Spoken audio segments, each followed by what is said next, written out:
Compañeras y compañeros diputados.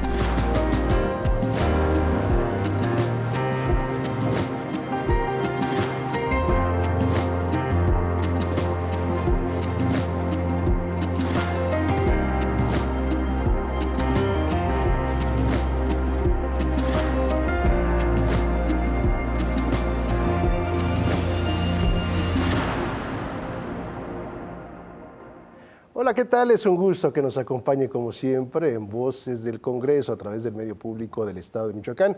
Como cada emisión yo le invito a establecer contacto con nosotros a través de las redes sociales. Recuerde que lo más importante para Voces del Congreso y para el sistema michoacano es su opinión. Y es un gusto poder conversar en esta ocasión nuevamente en este espacio con la legisladora Fabiola Alanís Sámano, quien es presidenta también de la Junta de Coordinación Política del Congreso del Estado. Diputada, como siempre, gracias por aceptar la invitación. Es un gusto, como siempre, que nos acompañes. Bienvenida. No, muchísimas gracias por la oportunidad y bueno, aprovechar para felicitar a Benjamín. Sin duda lo hará muy bien. Ya lo hacía muy bien el compañero Yello, Sergio Pimentel, que ahora tiene una responsabilidad allá también importante, pero bueno, cada quien tendrá su sello. Lo importante es que es un proyecto que compartimos y seguramente lo harán muy bien. Bien, pues para iniciar, ya lo mencionaba, tuviste la oportunidad también ya de acompañarnos y agradecemos que de nueva cuenta lo hagas. Hay modificaciones, pero lo que siempre te he dicho, y a tus compañeras, a tus compañeros quienes integran esta legislatura, lo más importante es que se sientan cómodos, que podamos conversar y que podamos pues reflexionar sobre temas que nos parecen importantes para la vida de nuestro Estado, pero también de nuestro país. Y para iniciar esta conversación, diputada, ¿cómo miras, cómo ves al Estado desde la legislatura? ¿Cómo la analizas? ¿Cómo está Michoacán?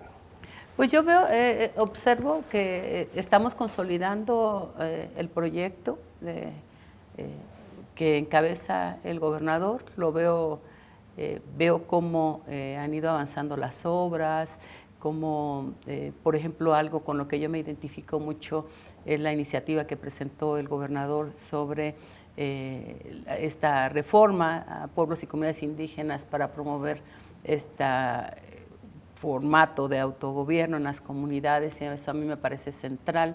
Creo que ya en este cuarto año de gobierno se ha ido consolidando esa perspectiva más indígena, indigenista, respecto, recuperación, reivindicación de los pueblos y comunidades indígenas, y eso me encanta. Veo también que en el tema de la universidad se consolida como un espacio realmente autónomo, nuestra Universidad Michoacana, como se ha incrementado el presupuesto, y eso lo hemos hecho de la mano del gobernador. Creo que hay temas que distinguen a esta administración y que se están consolidando en estos años. La obra pública, por supuesto, que es fundamental, y bueno, pues veo que vamos avanzando con sus dificultades. No es sencillo gobernar Michoacán. Seguramente en otros estados dirán lo mismo, pero cada uno tiene su complejidad y sus retos, ¿no? Particularmente Michoacán me parece que tiene un buen grado de dificultad. Hablando de retos, ¿cuáles consideras que son los temas importantes en el Congreso, esta legislatura? ¿Cuáles son los desafíos que tienen como 76 legislaturas, desde luego bajo tu visión? Sí, bueno, transitamos en una primera etapa. El primer año de la legislación fue mucho para contribuir desde Michoacán a convertir en derechos los programas sociales que implementó el presidente López Obrador desde el 2018 para acá, y que después ha continuado la presidenta Claudia Sheinbaum. Es decir, ahora las personas son derechohabientes de los programas, los adultos mayores, los jóvenes de las becas Construyendo el Futuro, las becas Benito Juárez, ahora las becas Rita Cetina, que van sobre todo a educación media. Entonces, el programa, digamos, del campo, etcétera. Entonces, a diferencia del pasado, ahora ya son programas establecidos en la Constitución. Y esta primera etapa fue mucho para garantizar las reformas que a nivel nacional se impulsaron ya con una mayoría calificada en las cámaras a nivel federal, y entonces nosotros contribuimos a eso. Hicimos cerca de 14 reformas a la Constitución en esa materia. Y luego también el Plan Morelos, que últimamente se habla poco del Plan Morelos. Deberíamos hablar mucho más del Plan Morelos, porque el Plan Morelos era lo que decía al principio: la reforma a la universidad, garantizar la despenalización del aborto y brindar todas las garantías a las mujeres y el derecho a decidir sobre sus cuerpos. El tema también que es fundamental, que fue la reforma al Poder Judicial, etcétera. Entonces, prácticamente hemos concluido desde el Congreso la parte que nos toca, o que nos tocaba para el Plan Morelos, que me parece que también es fundamental. Ahora esta segunda etapa, hacia adelante. Tenemos que hacer una pausa, diputada. Vamos a retomar seguramente este tema de la segunda etapa, ¿no? Dentro de Voces del Congreso. Nos hacías este resumen de una manera breve, importante, de esta primera parte, ¿no? Del trabajo legislativo y cuáles son los desafíos, qué es lo que se viene. ¿Te parece si lo platicamos después de la pausa? Sí, claro que sí. El día de hoy platicando con Fabiola Alanis aquí en Voces del Congreso. Pausa y regresamos. Me seguiré.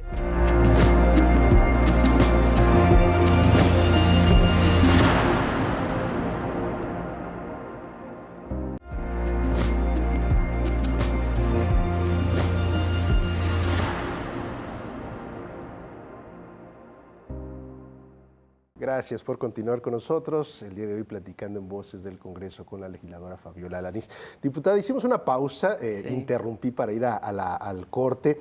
Nos hacías este resumen, ¿no? De la primera etapa, ¿no? El primer año legislativo del Congreso, pero hay desafíos, ¿no? ¿Qué es lo que viene ahora? ¿Cuáles son los grandes retos en este segundo año legislativo del Congreso del Estado?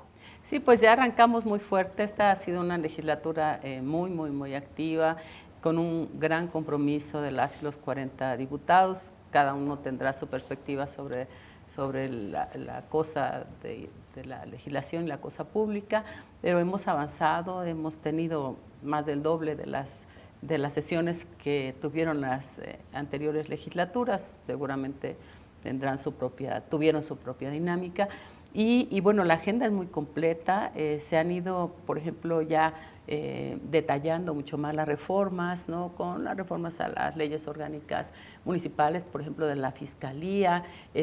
Iniciamos prácticamente el segundo periodo con el nombramiento de un montón de entes autónomos que requerían modificación. Por ejemplo, con la renuncia al fiscal general del Estado, tuvimos que entrar a un proceso para la definición de otro titular de la Fiscalía, y luego la anticorrupción. O sea, ha habido una serie de reformas que a lo mejor no son tan tangibles para la sociedad, porque no estamos tan familiarizados con todo lo que es el aparato, digamos, de la institución o las instituciones del Estado. Entonces, pero se han ido modificando de tal manera que respondan al interés de las y los ciudadanos. Por ejemplo, la reforma al Poder Judicial.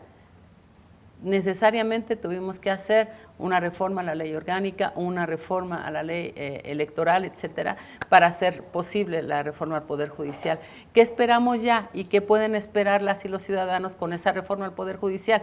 Pues tener mejor acceso a la justicia, independientemente de tu condición socioeconómica, o de si puedes pagar o no un buen abogado, abogada, etcétera. Entonces es poner las instituciones al servicio de la gente. Y eso es lo que hemos ido haciendo en el Estado, con las iniciativas que ha presentado el gobernador, por supuesto, pero también con las iniciativas propias para mejorar el funcionamiento de las instituciones y ponerlas al servicio de la gente. Pues interesante, y los grandes desafíos que tiene este Congreso del Estado, desde luego, bajo esta visión.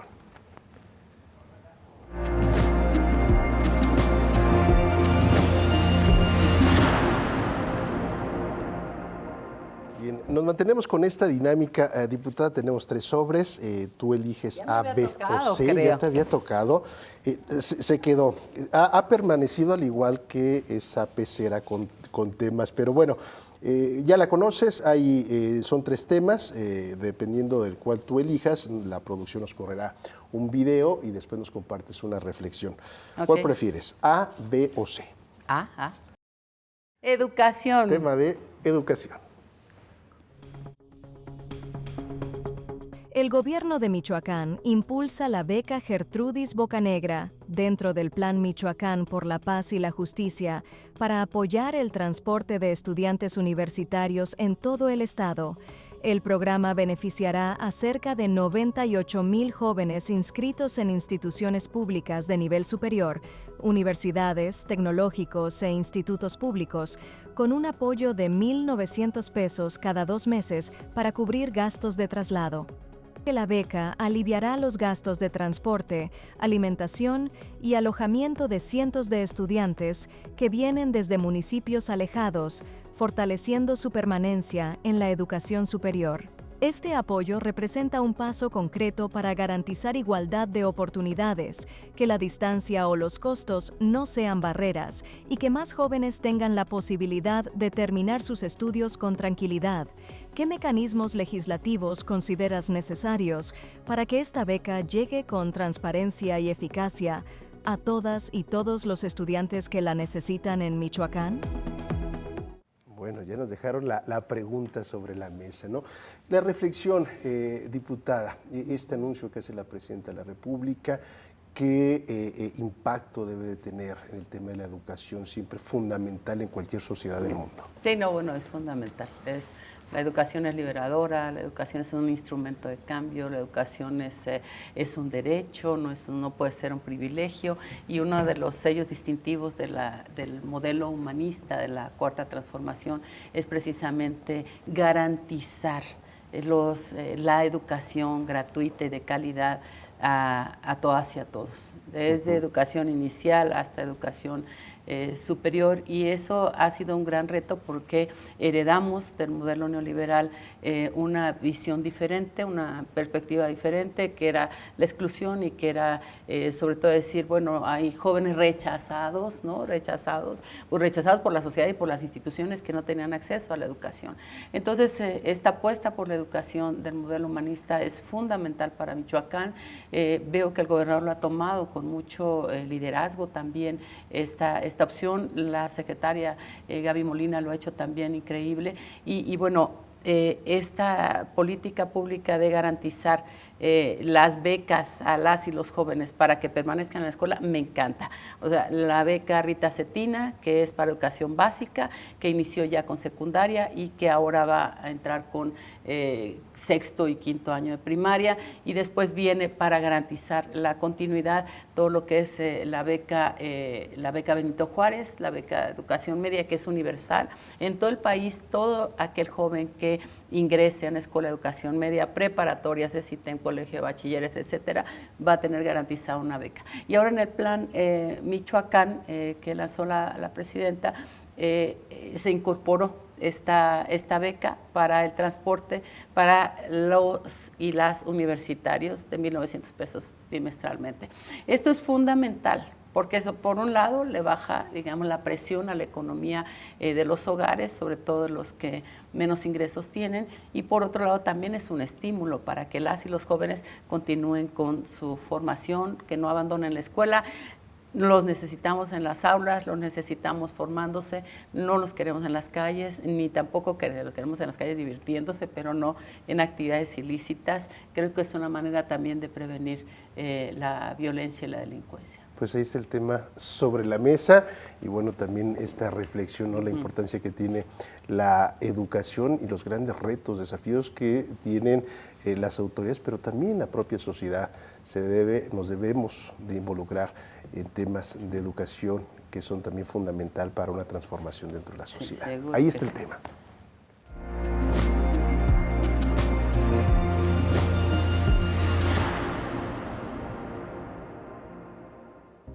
Bien, gracias por continuar con nosotros. Y otra de las cosas, diputada, que no ha cambiado es esta pecera, se ha mantenido. Creo que sigue siendo la misma. Lo que se modifica es un poquito el contenido de las preguntas. Tenemos 3 minutos para darle pues salida a cada una de estas preguntas. Tú ya decidirás el tiempo que le des a cada una de las respuestas. ¿Te parece? Sí, bien. Bueno, veamos qué nos tiene preparada la producción. Y bueno, esto también, como lo he comentado con tus compañeras, con tus compañeros, tiene que ver con el trabajo legislativo que has realizado. ¿Qué consideras que falta para que más mujeres logren autonomía económica y rompan ciclos de violencia, diputada? Ay, es fundamental, es una gran pregunta. Necesitamos garantizar la inclusión financiera para las mujeres, créditos blandos, créditos baratos, capacitación y sobre todo mucho esfuerzo para garantizarles la educación y el sistema de cuidados. O sea, que las y los niños tengan oportunidad de estar en espacios seguros para que las mujeres puedan asistir a la escuela, puedan formarse profesionalmente y por supuesto tener una empresa, una microempresa, un emprendimiento que les permita salir adelante. Pero educación, formación y financiamiento blando. Perfecto.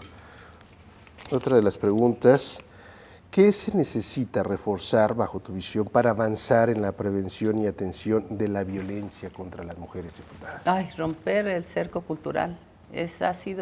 Tenemos leyes, tenemos sentencias, tenemos reformas, tenemos protocolos, tenemos de las normas más avanzadas del mundo para atender, prevenir, sancionar y erradicar la violencia en contra de las mujeres, pero el cerco cultural es tremendo. Necesitamos todavía avanzar mucho en eso, entender que no podemos seguir en la reproducción de valores patriarcales y de considerar a la mujer como un ser sumiso, como un ser de segunda, como un ser subordinado, sino como un ser pleno en condiciones de igualdad. Y en ese sentido, ¿qué nos correspondería a la sociedad, a todas y todos, para romper estos cercos que marcas? Seguir hablando, seguir difundiendo, educando, promoviendo, difundiendo algo que es central, que es que la violencia no es normal y que necesitamos,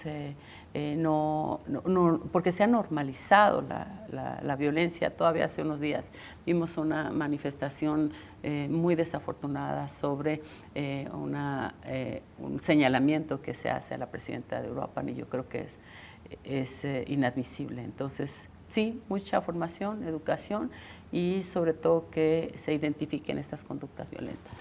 Bien, nos queda tiempo para otra pregunta.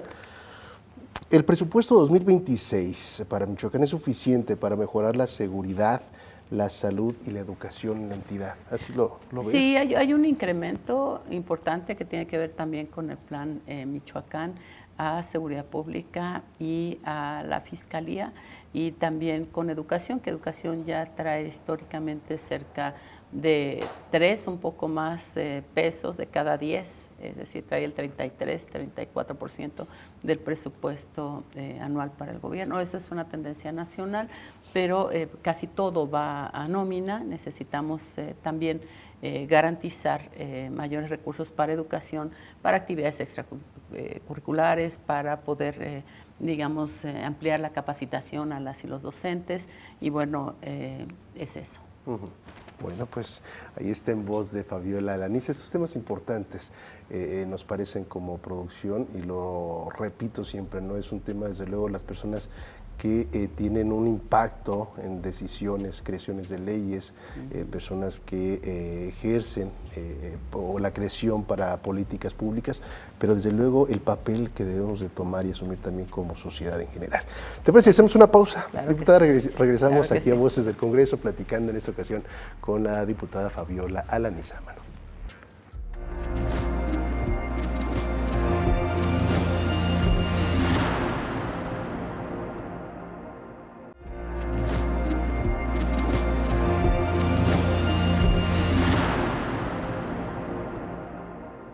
Entramos de lleno a la sesión con la diputada Fabiola Alanís aquí en Voces del Congreso.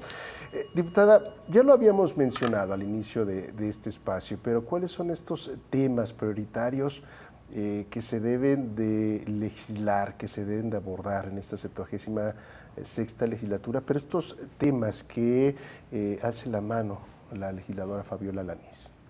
Sí, bueno, yo he venido señalando ahora también y reforzando ahora a propósito del plan Michoacán, que es fundamental pensar en en lo que es la esencia del modelo humanista mexicano, que es ver por quienes más lo necesitan, y quienes más lo necesitan son las y los trabajadores jornaleros, son las y los trabajadores que obtienen menores ingresos, y creo también que para eso necesitamos reforzar mucho y dar mayor facilidad para el funcionamiento de las micro y las pequeñas empresas, que son las que generan un mayor número de empleos, trabajar fundamentalmente también por garantizar una redistribución de los recursos que ingresan por el sector agroexportador. Somos una entidad riquísima en la producción del sector primario, del aguacate, del limón, del arroz, etcétera, de la guayaba, de las frutillas, etcétera. Los ingresos por esos productos, principalmente los que van al exterior, son enormes, pero esos no se reflejan en la economía de quienes trabajan en el campo. Entonces, esa es una de nuestras prioridades en el Congreso. Ahora que mencionas este tema del Plan Michoacán, en este espacio también hablabas de la importancia que se debería tener el Plan Morelos, pero ¿cuál es tu opinión de este plan que sabemos, bueno, también se da a conocer por un hecho en particular? Pero ¿cuál es la opinión, cuál es la lectura que tú das a este posicionamiento, esta acción que se toma por parte de la Presidencia de la República encabezada por la doctora el Plan Michoacán, encabezado por la doctora Claudia Sheinbaum Pardo, presidenta de nuestro país? ¿Cuál es tu reflexión? ¿Qué lectura le das? Sí, bueno, el Plan Michoacán para la Paz y la Justicia responde a una emergencia derivada del asesinato de nuestro amigo Carlos Manzo, y a partir de ahí reconocer que todavía hay temas importantes que atender en Michoacán. El gobernador del estado ha hecho un esfuerzo importante por articular los esfuerzos del estado con los de la federación, pero todavía falta mucho por hacer, y en ese sentido el Plan Michoacán está enfocado principalmente al tema de atender las causas que generan la inseguridad, mejorando el ingreso, mejorando la atención a los jóvenes, mejorando la calidad de vida de las personas, pero también reforzando, por otro lado, los polos de desarrollo, uno que ya estaba establecido para Morelia Queréndaro y otros dos más para Uruapan y Lázaro Cárdenas. Eso es fundamental. Reforzar también lo que tiene que ver con los planes de justicia, particularmente el plan de justicia para pueblos y comunidades indígenas, y también, por supuesto, y no menos importante, la presencia de las fuerzas federales acá, de la Guardia Nacional, de la Secretaría de la Defensa, de la Marina, en lo que se ha denominado el Plan Paricutín. Entonces, es integral, es hecho, yo les decía hace unos días, con el corazón y con la convicción de que es posible en Michoacán construir y seguir avanzando en la construcción de la paz. Bien, bueno, con esto cerramos la sesión aquí en Voces del Congreso. Ya para cerrar, 2 minutos nos resta, diputada. Siempre agradezco la oportunidad de poder conversar con ustedes, porque me parece importante escuchar que las voces de las y los legisladores. Algo más que quisieras decirle a la sociedad michoacana, a todas aquellas personas que nos ven a través de su televisión, a través de las redes sociales. Sabemos que recorres además la entidad. ¿Algo más que quisieras compartir? Bueno, además de agradecer la oportunidad de estar acá en este que es nuestro sistema michoacano, es un espacio público, aprovechar para saludar a toda la gente de toda la región. Sé que tiene una gran cobertura el sistema michoacano, desde San Lucas hasta Salvador Escalante, Pitacio Huerta, que hasta las colindancias allá en el occidente, en Zaguayo, en Jiquilpan. Entonces, bueno, saludarles a todas, a todos, y decirles que, bueno, pues vamos a seguir trabajando con mucho empeño, recorriendo el territorio y atendiendo de manera directa a la población. Eso es lo que nos toca, y además nos entusiasma el contacto, la comunicación permanente con la gente. Es necesario, importante, ¿no?, escuchar a la sociedad. Muy. Desde el escritorio no hay mucho por hacer. Cuando tienes el contacto con la gente, aprendes mucho más que lo que podrías aprender en varias horas en un aula. Entonces, hay que poner mucha atención y desarrollar ese don de la escucha que tenía el general Cárdenas, nuestro gran general Lázaro Cárdenas del Río, que era el don de la escucha con la gente directamente. Fabiola Alanizamano. Diputada, muchísimas gracias por Encantada. estar con nosotros aquí en Voces del Congreso. Es un gusto como siempre. Gracias. Y gracias a usted que nos acompañó. A nombre de toda la producción le agradecemos el favor de su atención. Nos vemos y nos escuchamos en una próxima emisión. Mi nombre es Eric Serpa. Pásela bien. Por favor, diputada. Sí. Compañeras y compañeros diputados.